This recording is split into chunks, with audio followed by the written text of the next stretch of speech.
Et parlons à présent d'un autre civil victime de torture à mort dans un commissariat à Douala. La famille accuse des fonctionnaires de police d'avoir torturé à mort l'un de leurs frères et ces actes de dénonciation qui ont fait l'objet de vives critiques à la fois de la part de la famille et des usagers. Que répondent les fonctionnaires de police mis en cause?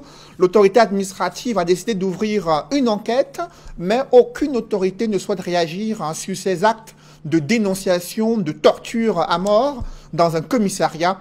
Évocation avec Cédric Chouna et Eric Fopossi.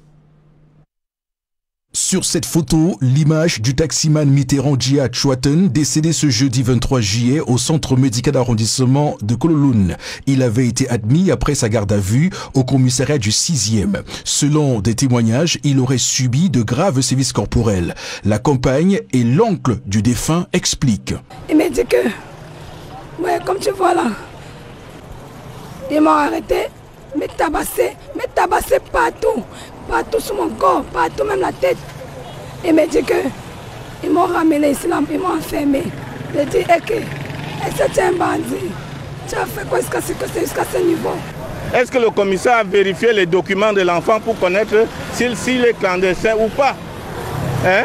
Ce qui a intervenu, ils sont arrivés, après avoir tapé l'enfant, ils ont dit que l'enfant devait leur remettre 100 000 francs et lui et le propriétaire du taxi 50 000 pour qu'on le libère. Ça n'a pas été le cas. C'est pour ces raisons qu'ils ont amené l'enfant ici à l'hôpital, l'enchaîner dans son état où il était. Et il a rendu l'âme. Et quand vous arrêtez quelqu'un, vous devez l'entendre. Si s'il est fautif, c'est un chauffeur. Le tribunal est là. Vous envoyez son dossier en Dokoti. Tout serait parti d'une interpellation lundi 20 juillet suite à un mauvais stationnement sur la voie publique. Le frère de la victime, commissaire de police à Yaoundé, trouve le traitement disproportionné.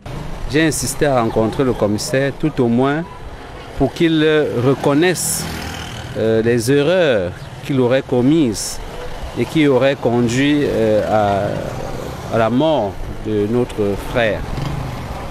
Parce que d'après ses propres déclarations, il s'agissait d'une infraction au code de la route.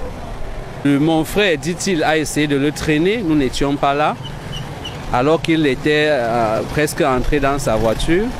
Et c'est grâce à l'intervention des 4 militaires du BBR que, dit-il, il a eu la vie sauve. Parce qu'ayant vu la scène, c'est eux qui l'ont bloqué, l'ont poursuivi, l'ont arrêté et l'ont molesté. Ils l'ont battu. Je dis, c'est des coups mortels dans tous les cas. Il est décédé de ses blessures. La famille éplorée trouve qu'on aurait pu le sauver le jour même de son interpellation. Il a dit, chef, il est malade. Il a la typhoïde. Il a ses remèdes à la maison. Donnez-moi mon mari, je rentre avec lui.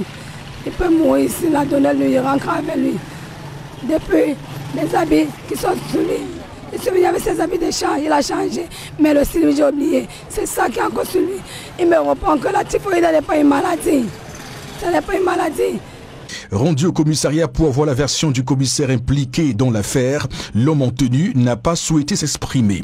De même que les responsables du CMA de Kololoun qui n'ont souhaité révéler les causes et les circonstances de la mort de Mitterrand Djia Chouaten.